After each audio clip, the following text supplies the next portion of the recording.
What's up, YouTube? Welcome to Cars, Cost, and Technology. Today we're going to be discussing 5 things that you should never do in a Corvette. Now, all these items will be applicable to the C7 Corvette Stingray since we'll be using my car as the example, but most of these will be relevant for some other generations as well, like the C5 and C6 Corvette, so keep that in mind. I'm primarily putting this list together to help those of you that are thinking about purchasing your first Corvette, or maybe you just bought your first Corvette. Hopefully these will help save you some headaches and save you some time down the road. If you own a Corvette, I hope that you haven't had to learn any of these firsthand or learn these the hard way. But let's go ahead and jump in the list, guys. So for number one, forgetting to latch your roof can be a huge problem on a Corvette. Now, for those of you that have driven a Corvette or owned one, you know that most models have a removable roof, which is a really great feature. I even bragged about this feature on the top 5 things I love about this car video, and it can be a lot of fun to remove the top and go cruising, but a lot of people, especially on Corvette forums, have reported forgetting to latch the roof shut when they put it back on. So when you rest it back down, it can lay sort of flush against the weather stripping and look like it's fixed in position, but you have to make sure that you close the latches all the way, otherwise it is not actually fixed all the way to the car. What can happen is, while driving in the car, if the roof is not latched down, the wind can actually catch the lip and pull it off, throw it off into the air. Now, a lot of people have said that when this happens, it can fly way up in the sky and crash down on the road, which obviously can damage the roof itself and could obviously hurt someone behind you or damage their car. And, you know, on top of the roof itself being expensive, this could just cause a lot of damage and be a huge headache. So make sure you latch your roof, guys. Next thing I want to talk about is leaving your key fob in the trunk. Now, this is a huge discussion on a lot of Corvette forums. Apparently, a lot of guys are taking their key fob and putting it in, say, a gym bag, golf bag, backpack, something along those lines, and leaving it in the car.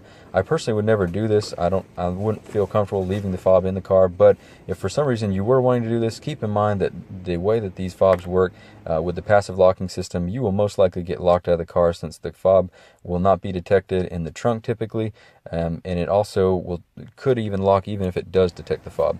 Now, with my car, I did actually test this, and I was still able to get in the car. Somehow the car was still able to detect the fob, but I do recommend, if you were wanting to leave your fob in the trunk, to disable the passive locking system temporarily by opening the door and holding down the unlock button for about 4 seconds. Still wouldn't recommend leaving the fob in the car, but at least that is going to give you peace of mind that the passive locking system isn't turned on. So next thing I want to talk about is using a gas can to add fuel to the car. Now, because of this is primarily for the C7 Corvette, but because the capless fuel refueling system, there is no traditional gas cap that you can remove to stick the nozzle down into the tank. It's actually got these sort of like valve type covers. There's 2 doors, if you will, that protect the tank, and the first one is primarily just for appearances. The main seal comes from the second latch, but what can happen if you're trying to use a traditional gas can or even, say, a bottle of fuel additive, if you stick that in there, you may not be able to reach through both openings to the tank itself. Now, if you were to start pouring in gas or fuel additive before you were able to reach through the second door, it would actually just spill all over the fender, could spill all over your rims, you know, and basically cause a lot of damage to the car. So obviously, if you're wanting to add some fuel to the car or a fuel additive to the car with a can and not using a traditional gas nozzle at a gas station, you have to use the funnel that comes with the Corvette. So this funnel, as funny as it looks, it actually allows you to make it through both of the gates, or the valve, so to speak, and make it to the tank. So make sure that you use this if you want to add some fuel or add a fuel additive to your C7 Corvette. So next thing we're going to talk about is bringing along a large drink for a drive.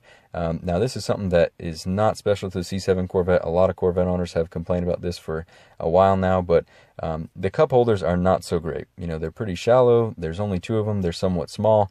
Now, for me personally, it's not a big deal. I don't bring drinks along with me all that often, but I can imagine, just based on how shallow these are and how loose the drink fits in them, that it could make a pretty big mess.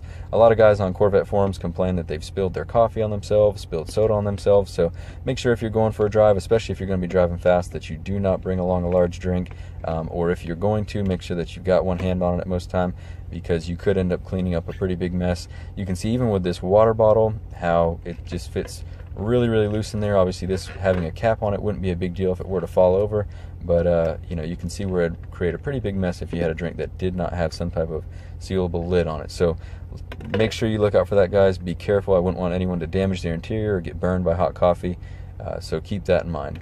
So next thing we're going to talk about is driving over everyday obstacles at normal speeds. Now this sounds kind of odd, but in a Corvette, with them being as low as they are, you really have to be careful over things that you normally wouldn't think twice about, like curbs, speed bumps, potholes, things of that nature can actually really scrape your car. As you can see here, I scraped in my driveway. Now luckily that's just the front air dam, wouldn't do a whole lot of damage to the car, but you know, like I said, everyday obstacles that are out there in parking lots, in the street, you know, you don't think twice about them in a standard car or a truck, but when you're in a Corvette, you really need to be careful, make sure that you don't hit them too fast because you could damage the front end. Also, with a very low profile and stiff sidewall tires, you could definitely not only jar yourself and the whole car, but do some damage to your wheels and your suspension by hitting potholes too hard. So you want to make sure to kind of slow down a little bit and hit those bumps appropriately. Even if it's not fun, you know, it's worth it to protect the car. So now that we've talked about, you know, some things that you should never do in a Corvette, kind of negative things, let's move on to some more positive talk. So I want to share some more photos of subscribers' cars with you guys. I did this in my last video, really enjoyed it. So I've actually heard from a bunch of you since then and wanted to share a few more pictures. So Mr. Shamlan reached out to me on Instagram with some really awesome pictures of his C7 Corvette as well as his BMW M4.